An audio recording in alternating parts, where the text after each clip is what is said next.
네, 시청자 여러분 안녕하십니까? 윤영걸 선생님의 유구용커입니다. 윤 선생님 안녕하십니까? 자, 어제도 우리가 일부에서 이야기를 했지만은 나라가 그냥 송두리째 한마디로 이 문패거리를 감당을 못 해가지고 진짜 하고 싶은 대로 다 하고 있잖아요. 옛날 정권 초창기에 문파들이 뭐 우리 인이 하고 싶은 대로 다 해라는데 진짜 하고 싶은 대로 다 하고 있는데 이걸 갖다가 제동을 거는 세력이 지금 안 보여요, 제대로. 그러다 보니까 이미 보수 야당이나 보수 세력 자체를 그냥 우습게 보고 그냥 다 이렇게 밟아서 죽이겠다. 지금 차근차근 진행시키고 있는데 뭐 저한테 대한 뭐 가짜 뉴스 소동도 그 일환으로 벌어진 거고 저희 뭐 유튜버 제대로 지금 황장수 뉴스 브리핑이 어마어마한 데미지를 입어가 지금 조회 조작 등으로요. 지금 이렇게 고전을 하고 있는 것도 그 일환이라고 보는데 차라리 그냥 저한테 제가 한 말, 내가 비판 엄청 많이 했죠. 그 집안에 대해서도 비판 많이 했고, 그럼 제가 한 팩트를 가지고 걸어가. 그 고소를 하고, 그래서 따져보자고 하면 될 건데, 왜 그러지 않고 저런 식으로 말입니다. 딱 뒤에서 이렇게 반칙을 쓸까요? 그냥 내가 말한 말 중에서 틀린 게 뭐다. 제가 북한 석탄이나 뭐 정제유 이야기한 거라든지 뭐 대통령이 지 살던 집이 차압됐다라든지 딸이 문다해라든지 1,400억 문제라든지 문다해라든지 사이라든지 그런 걸 갖고 황장수가 허위 사실을 이야기했다고 직접 명백하게 청와대 대변인실에서 입장을 밝히고 그걸 갖고 법적으로 따져보지 왜 이렇게 뒤로 빙빙 돌면서 반칙을 할까요? 그러니까 팩트에 대해서는 뭐 할 말이 없는 거죠. 할 말이 없는 거죠. 팩트가 어느 정도 맞으니까 할 말이 없는 거고 하니까 그 MBC 스트레이트라는 그 시사 고발 프로 통해서 그 웬 목동 사는 아줌마라면서 그걸 화면에 비췄잖아요. 목동 사는 아줌마가 그 황장수의 유튜브를 보고 잘못된 사실을 알았다. 200억 대출권. 그러니까 황장수가 가짜뉴스에 진원진 것처럼 이렇게 했는데 제가 보면 그것도 조작 아닐까요? 조작이라고 보고 있습니다. 그 맞다면 벌써 나왔다고 봐요. 떳떳하면 벌써 그 아줌마가 나왔겠죠. 저걸 그래 열심히 보고 존경하는 것으로 말을 했는데 사실만 말하는 사람이라고 그러면 지금 제가 일주일 이상을 지금 그 문제를 떠들고 있는데 그 아주머니가 나는 그리 말 안 했는데 이 사람들이 우습게 편집해놨다든지 뭐라고 하지 않겠습니까? 그렇죠. 그러니까 뭐 아주 그 방송 스트레이트 방송 제작진하고 특별한 관계가 있는 사람이다 이렇게 봐야죠. 물론 뭐 조작이라고 단언할 수는 없어요. 조작이 아닐 수도 있고 방송사도 어떻게 보면 피해봤을 수도 있죠. 그 아줌마가 일부러 계획적으로 방송 인터뷰하는데 그 앞에 나타나가지고 기다렸다가 밤에 나타나서 하고서 얼른 도망갔을 수도 있어요. 하지만은 그럴 확률은 제가 보니까 거의 없다고 봐야 되고 제가 보니까 떳떳하면은 MBC에서도 가만히 있겠어요? 또 후속 보도를 했겠죠. 하지만 조용히 저렇게 입 다물고 있는 거는 할 말이 없는 거죠. 저건 어떻게 보면 우리나라 저널리즘의 윤리에 관한 문제예요. 민형사 또 그 건도 되지만 저널리즘의 기본 윤리에 관한 문제입니다. 그래서 수천 명이 그 앞에 몰려가서 이야기를 했다면 지금쯤 MBC가 그 일에 대해서 입장을 밝혀야 되지 않겠습니까? 그렇죠. 자기 스스로 유일하게 보도한 언론이요. MBC가 집회했다고 보도를 어제 아침에 했더라고요. 이건 또 뭔 꿍꿍이지 제가 생각을 했는데 그렇게 보도만 해놓고는 사실관계는 지금 입을 다물고 있습니다. 그 정도 가서 이야기했으면 MBC 입장이 나와서 아니다. 너네들이 그건 잘못 알고 그러는 거다. 그래서 너네들이 우리 명예를 훼손하면 그냥 있지 않겠다고 하든지 뭘 해야 되는 거 아닙니까? 공영방송의 3대 원칙이 있잖아요. 독립성, 권력으로부터 독립성, 그리고 국민과의 소통, 참여하는 거. 그게 제일 중요한 거죠. 그리고 민주적으로 공정하게 보도할 것. 이런 원칙이 분명하게 있어야 되는 거죠. 근데 그게 공영방송의 기본 원칙이 무너진 거죠. 그날 와서 그 수많은 사람들이 밤늦게까지 했는데 거기에 대해서 자초지종을 진상조사단을 빨리 발족해가지고 연구하고 조사해서 발표를 해야죠. 이거는 우리가 잘못됐다. 아니면은 이거 맞는 거다. 예, 맞는 거다 하고서 분명히 밝혀야죠. 근데 어떻게 보면 아직까지 저렇게 태도조차 밝히지 않는 거는 떳떳하지 못한 태도다. 저게 국민들의 소중한 자산인 전파를 사용하고 있거든요. 예. 그거를 사용한 공중파 방송국이 어떻게 보면 양식이 없는 행동이다 이렇게 볼 수 있겠습니다. 네. 자, 그런데 지금 현재 엊그제 이제 뭐 이현주 의원이 무슨 뭐 출판 네. 기념회를 했는데 뭐 다들 모여서 거기서 뭐 네. 반문연대를 강조했다는데 네. 연대만 강조하지 사실상으로 야당이 반문 투쟁을 거의 못하고 있고 지금 정권이 짜놓은 네. 친일 반일 프레임 안에 네. 들어가가 이걸 이제 정권이 역으로 그 일본이 7월 1일 날 수출 규제한다는 이후에 초반에 며칠 한 일주일쯤은 좀 헷갈렸어요. 예, 예. 그래가 상춘제에서 문이 급히 번개 오찬을 하자 했다는 거 아닙니까? 예. 그 자리에 조국 이제 그 네. 정무수석 네, 네. 강기정이 네. 그리고 노영민이 네. 등 요렇게 모여서 이야기하는데 아마 이제 뭐 안보실 같은 데서 로키로 무시하자라는 부분에 우리가 말렸다. 네. 세게 대응해서 네. 이걸로 이제 야당까지 끌어 들어가 네. 판을 다 엮어서 그렇죠. 가자. 그러니까 이제 오늘 아침에 보면 대일 강경 대응 때문에 문 지지가 네. 뭐 한 4, 오늘 5% 높아졌죠. 올랐고 네. 그다음에 이제 야당이 지금 7월 18일인가 네. 청와대 뭡니까 5당 해동에 네. 네. 황교안이 무조건으로 하자고 제안해서 자기 입으로 갔다 왔잖아요. 네. 그리고 이제 심지어 뭐 우리 공화당에서도 뭐 일본을 비판해요. 네. 그 조원진 대표가. 네. 그래서 전체적으로 보면 이제 반일 부분이 한 덩어리가 돼버렸어요. 네. 자, 그래서 문 정권은 점점 그냥 조국 등을 내세워서 강경한 반일을 이야기하고 네. 여기에 이 국면에서 이제 정권을 비판하는 목소리는 거의 실종이 돼버리고요. 네. 자, 그러면 한국당이 주장하는 반문이라는 거는 반문은 하지 않고는 반문 연대를 이야기하는 이게 좀 어느 정도 모순이지 않습니까? 그렇죠. 반문해야죠. 예. 네. 반문을 반문해야죠. 반문하려면 제대로 해야 되는데 그 7월 17일인가 청와대 간 거부터 저는 잘못됐다고 봐요. 예. 예. 물론 뭐 청와대 영수회담 뭐 지도자끼리 대화는 많이 할수록 좋죠. 하지만은 무조건적으로 가서 뭘 얻었습니까? 가서 얻은 게 딱 하나예요. 그게 범국가적 비상협력기구 설치. 그거 아마 발족할지는 모르겠는데 발족하는 날이 아마 해단식일 거예요. 과거에 보면 이 청와대 네. 갈 때마다 무슨 협의체니 무슨 네. 기구니 말을 네. 했다가 하나도 된 게 없지 않습니까? 그 외에는 다 둘러리만 쓰고 왔잖아요. 예. 예. 반일 프레임에 지금 100개 들고 들어간 거예요. 반일 프레임에. 예? 지금 문재인이라는 사람이 일본하고 협상을 걷어찼잖아요. 예? 걷어차고서 협상에 대해서 이의를 제기하는 사람은 다 친일로 몰고 있잖아요. 네. 그 프레임에 그냥 걸려 들어간 거예요. 예, 매너에 빠져버린 거예요. 그러니까 어떻게 보면 전략도 없고 대안도 없고 그래서 자유한국당이 없는 게 세 가지가 있습니다. 인물이 없고 전략이 없고 비전이 없는 거죠. 이번에도 한 거 보니까 궁지에 몰렸거든요. 일본하고 무역 보복으로 궁지에 몰린 문재인을 가서 손잡아주고 자기가 대신 맨홀에 들어갔어요. 예? 정말 어리석은 거다. 이번에도 안보 관해서 회담할 때도 안보에 대해서 별 얘기도 안 했잖아요. 예? 하다못해 정경도 국방부 장관 그거 그 목선 들어온 거에 대해서 그 해임하고 분명하게 책상 치면서 얘기해야 되잖아요. 안보에 대해서 저는 얘기했다 소리를 못 들었어요. 예. 예? 그럴 정도로 아무것도 대안도 제시 못하고 그냥 청와대 가서 저렇게 바보 역할을 하고 온 거 아니냐. 그래서 보수 반문 연대를 구성하기에는 저렇게 나약한 사람이 어떻게 깃대를 들어요.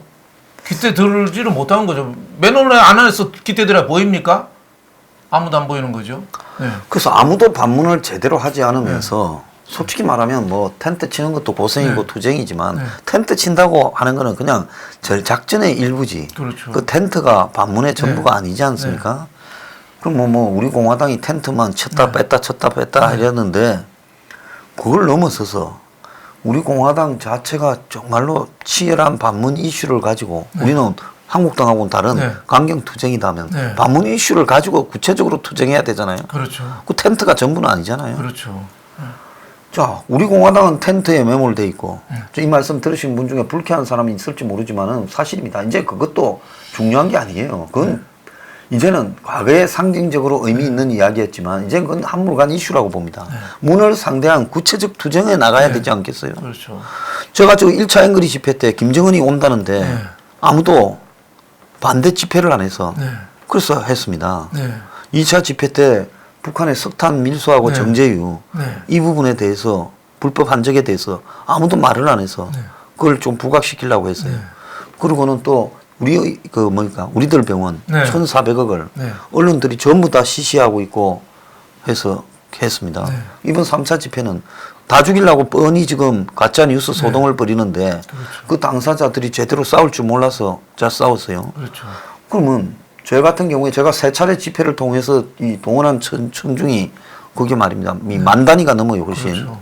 그러면 이런 식으로 제가 어디서 누가 지원해 주는 사람이 있습니까? 저 황장수 그냥 혼자의 이 비용과 노력으로 이렇게 이 앵그리 블루 열정들을 모아서 이걸 하고 있는데 그 한국당이나 당원들을 가지고 있는 저 조직들이 돈도 많고 인력도 많은데 문과 관련되는 투쟁을 구체적으로 문이 잘못하는 부분을 잡아서 투쟁을 좀 해야 되지 않겠습니까? 그렇죠. 뭔가 집요한 걸 꺼내야죠. 그 불법 석탄 문제라든지 뭐 이런 언론 탄압하는 거 지금 방송 완전히 장악하고 있잖아요. 공중파 해도 너무하잖아요. 지금 그런 거에 대해서 구체적인 게 뭔가를 갖고 이슈를 물어놔야 되는데 두 가지 장면을 보면은 저는 자유한국당이 저는 희망을 좀 없다고 봅니다. 하나는 저 이현주 의원 출판 기념식 때 북콘서트라고 하지만 그 대부분 책 장사하는 거거든요. 그렇죠.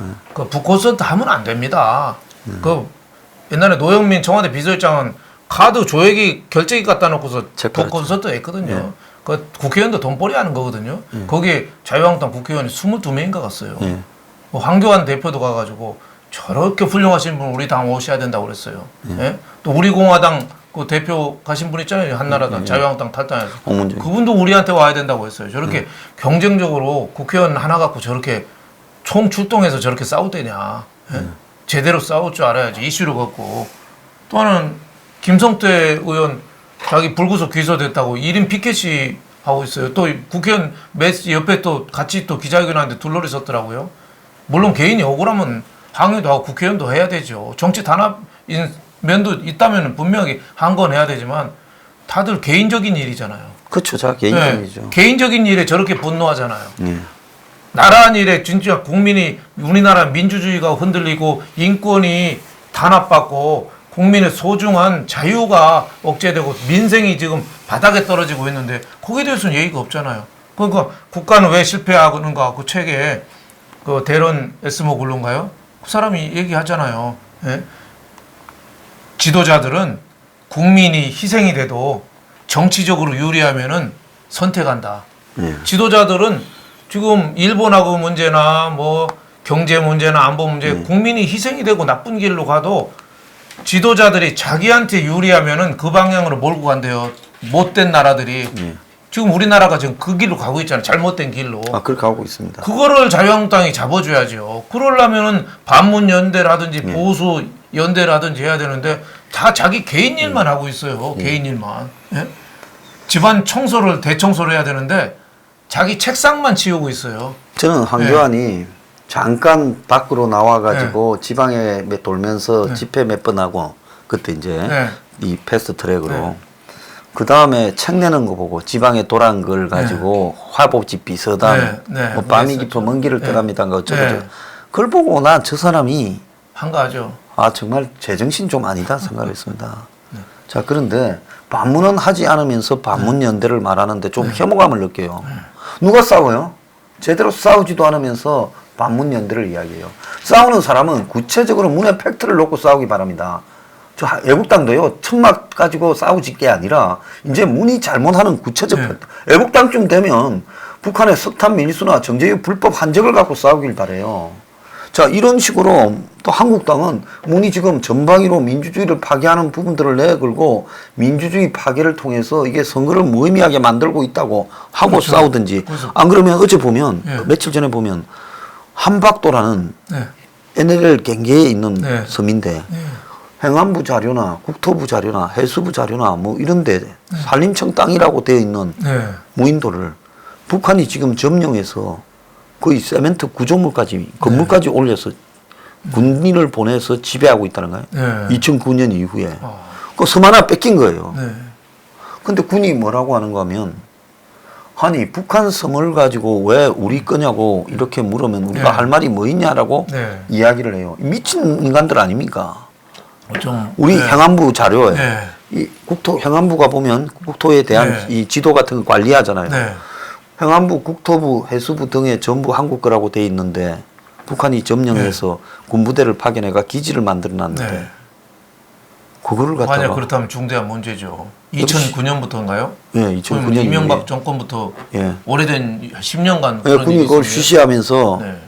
그러다가 이제 물으니까 파는 이야기가 네. 우리 거를 북한이 점령해서 이 문제라고 물어야지 네. 북한 거를 갖다가 점령 자기들이 하고 있는데 그걸 왜 한국 땅이냐고 물으면 우리가 뭐라고 대답하느냐는 식으로 네. 국방부는 북한 땅이라고 간주한다고 말을 해버려요. 네. 그래서 어제 보면 네. 이 중국, 러시아 네. 무슨 뭐 정찰기나 네. 초계기가 그냥 한국의 독도 근처를 마음대로 하루 종일 그렇죠. 왔다 갔다 해서 네. 경보 사격까지 했지 않습니까? 그렇죠. 그러니까 지금 이 싸움판이 벌어지고 있으니까 이 판에 네. 주변 나라들이 그냥 아예 네. 좀 한국의 영토 개념조차도 지금 우습게 알고 밀어붙이고 있지 않습니까? 그렇죠. 네.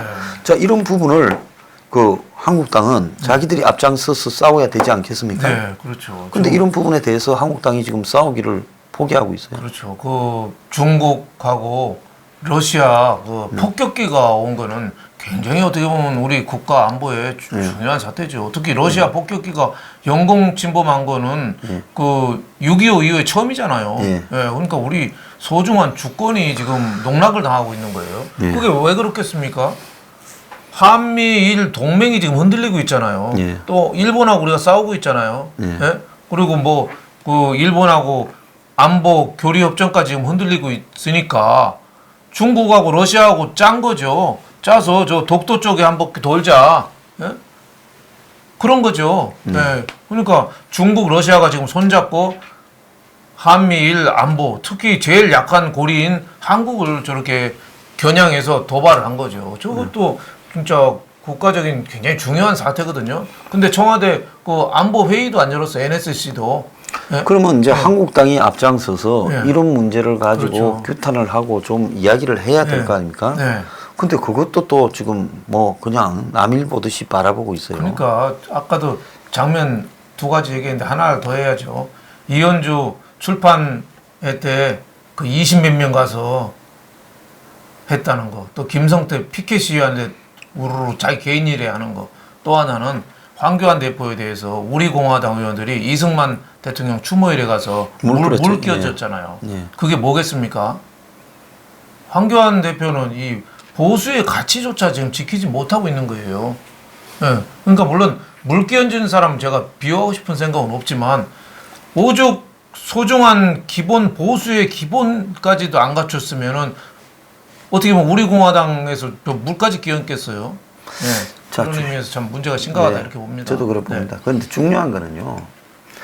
누구든 주도권을 다투려고 하지 말고요. 제대로 투쟁해서 그 투쟁으로서 지금 민주주의의 파괴 위기를 막기 위해 네.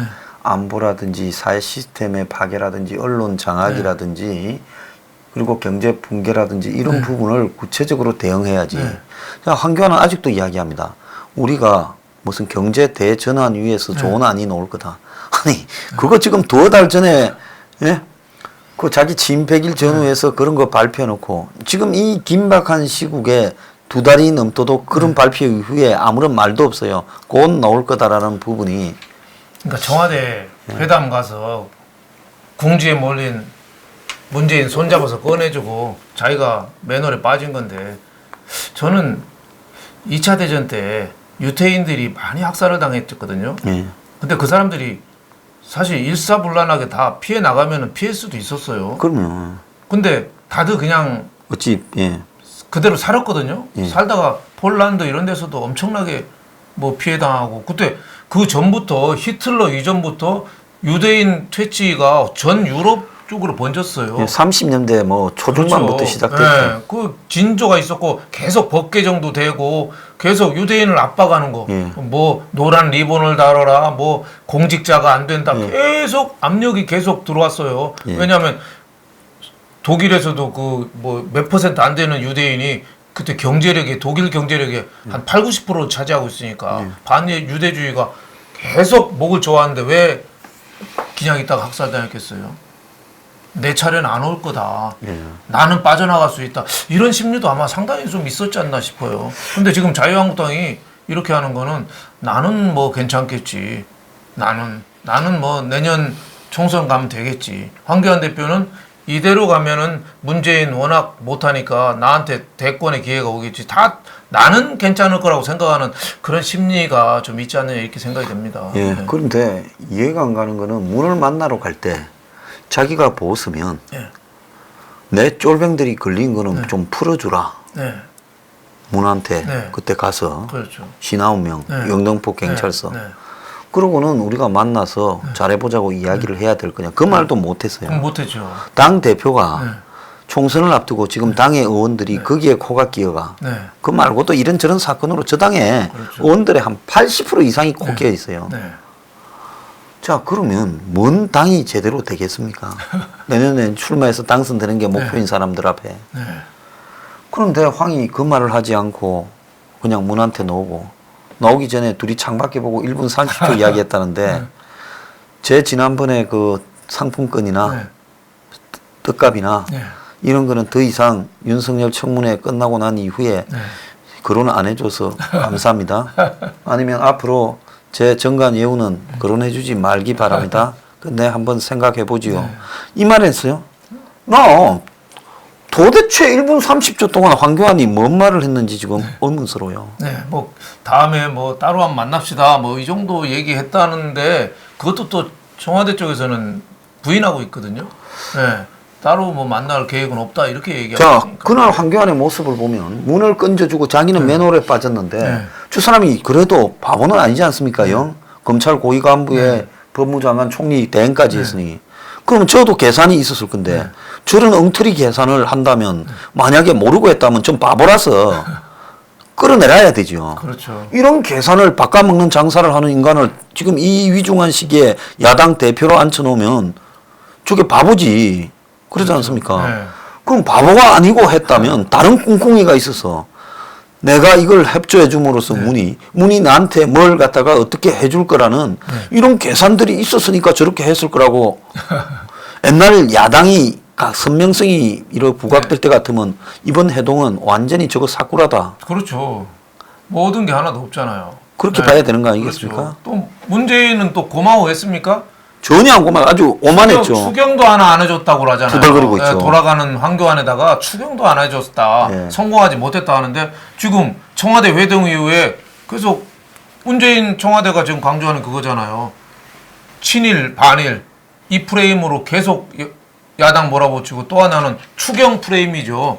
예, 경제 회복하려는데 추경을 저기 안 해준다. 그래서 이거 탓 하는 거죠 그냥. 거기에 황교안 대표는 이용당하고 굴종하는 자세. 아마 일본이나 독일이 2차 대전 때 패해도 강화회담 가서도 아마 일본 대표나 독일 대표가 지금보다 더 얘기 많이 했을 것 같아요. 그럴 것 같습니다. 예. 청와대 갔으면은 아무리 그 도와주려고 갔다고 해도 좀 얘기할 건 해야 되죠. 너무 얘기를 못하는 둘러리였다, 바보였다. 저는 이렇게 판단할 수 있겠습니다. 네, 참 지금 한심해지고 있는 한국당을 향해 좀 오늘 좀 토론을 해봤습니다. 자, 2부 감사합니다. 네, 주말 잘 감사합니다. 보내십시오.